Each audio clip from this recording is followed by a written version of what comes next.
At night in bed I heard God whisper lullabies, while Daddy next door whistled whiskey tunes. Sometimes when I wanted, they would harmonize. There was nothing those two couldn't do. Embrace me, you child, you're a child of mine, and I'm leaving everything I am to you. Go chase the wild at nighttime streets, St. Teddy and God. I'd like to thank everyone for coming today on behalf of the Theodore Roosevelt Association of New England. And on behalf of our organizer in absentia, Dr. Gary Kearney. It's great to see all of you here. And first speaker today is Tweed Roosevelt, the great-great-grandson of Theodore Roosevelt and the chairman and president of the TRA. Oh, I'll turn it over to you. anyway, I'm supposed to tell you the story of the teddy bear and where the teddy bear came from. And there are two stories. There's the real story, and there's the fake story. And I'm going to tell a combination of the two, just because, in any case, he went off to Louisiana on a bear hunt. We took a couple of days off in a place called the Canebreaks. It's pretty wild there. Nobody lives there. It's very marshy and difficult country to get through. And they put on, this was a 240-pound adult bear.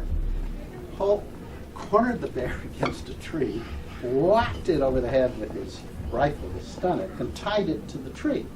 And then he thought he'd summon TR, and TR could shoot the bear. Well, TR, being following the code of hunting, you just can't shoot a corralled, tied animal, so he refused to shoot the stories. And they shrunk the bear into a cub and said that TR had refused to shoot this cub bear. And somebody wrote a cartoon that showed TR, refusing to shoot the cub. It made some political statements about it. And that was an extremely popular cartoon. It went all around the country, published in hundreds and hundreds. Conley, I've been I'm a member of TR Association for about 10 years. Over the last 2 years, I've become very much involved with delivering teddy bears to hospitals, putting smiles on a lot of faces. The difference. These guys are going to know this. January 20th, Maine 4, BC 3 in overtime. January 21st, Maine 7, BC 4. It looked as if the season was in trouble. The losses in Maine put the Eagles back on their heels, and the future of the hockey season looked glum. But the boys of BC Hockey pulled together, strengthened themselves as a team, and went on to win their next 19 games and their 5th national championship. What an accomplishment, and what a sense of achievement. Several of these winners are with us today. Brian Billett, step forward. Both of you. Chris Kreider, this is now with the New York Rangers. I think you played in the finals, did you, with the Stanley Cup? Chris Venti, our goalie, and Steve Whitney. These boys know how it feels to win, but today they will get another sense of achievement and fulfillment. It will be when they hand out teddy bears to children here at MGH Pediatrics. To see that little smiling face as they get their teddy bear will make the hockey player's heart glow, as well as the child's. And that's it. We're here today to be in the glow business. Is there anything more important than that? I can tell you to say, well, is it really are children affected by the fact that you can give them a teddy bear when they... So Jimmy briefly introduced these guys, but I think we should take a chance to give them all a big hand as the national champions. We just got back from dinner at the White House with the president, right?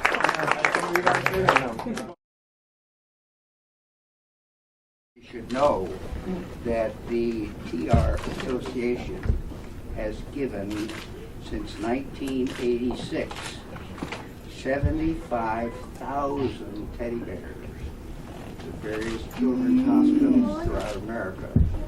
And it's very interesting Mr. Roosevelt told us that the teddy bear is now more than 100 years old. And during my own lifetime, I remember the Shirley Temple doll that came and went, and then that awful-looking Cabbage Patch doll that came and went, and all sorts of other dolls that come and go.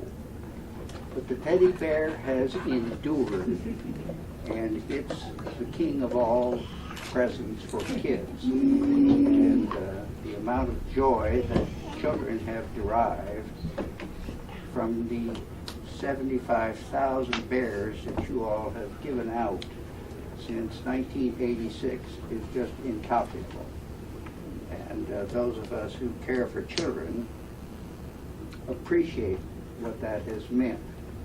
And I would like to just say that I greatly appreciate the honor of being here at the Mass General Hospital, Children's Hospital, as a part of this wonderful occasion.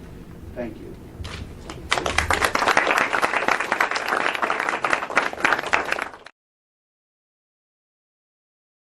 So I'm Jay Vicanti, and I'm the Chief of Pediatric Surgery. Dr. Hendren was the first Chief of Pediatric Surgery here. So I thank you for coming. I thank you for helping to organize this. And mostly I thank the Theodore Roosevelt Foundation and you all from BC and your wonderful achievement and your willingness and your charity to the children. So I think that my only role here is to say thank you, and I hope everybody, all the kids and everybody here enjoys not only the gift, but also we have refreshments, including a teddy bear cake. Thank you, Jackie, and cookies and other things. So please enjoy the afternoon, and again, we're most appreciative. Thank you.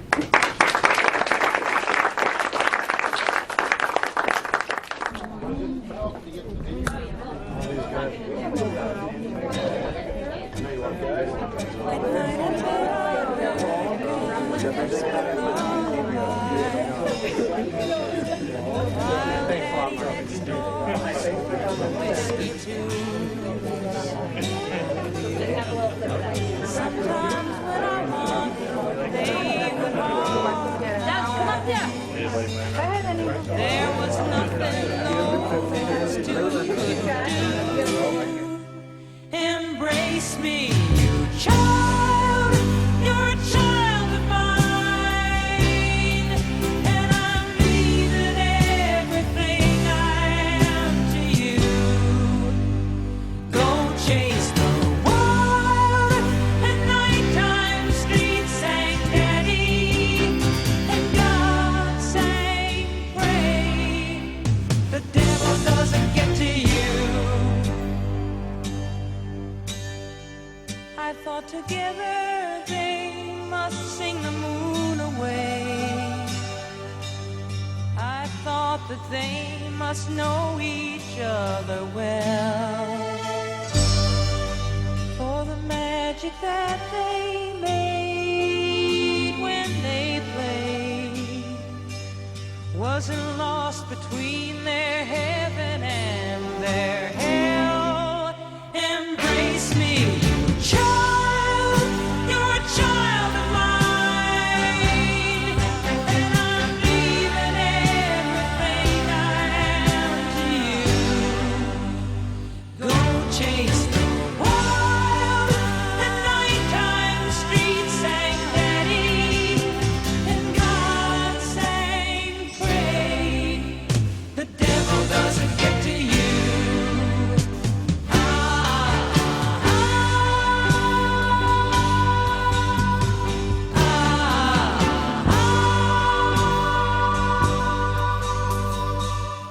Then one night daddy died and went to heaven, and God came down to earth and slipped away. I pretended not to know I'd been abandoned, but no one sang the night into the day. And late at night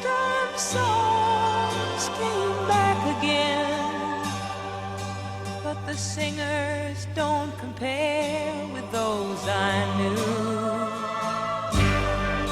And I never figured out where God and Daddy went, but there was nothing those two couldn't do.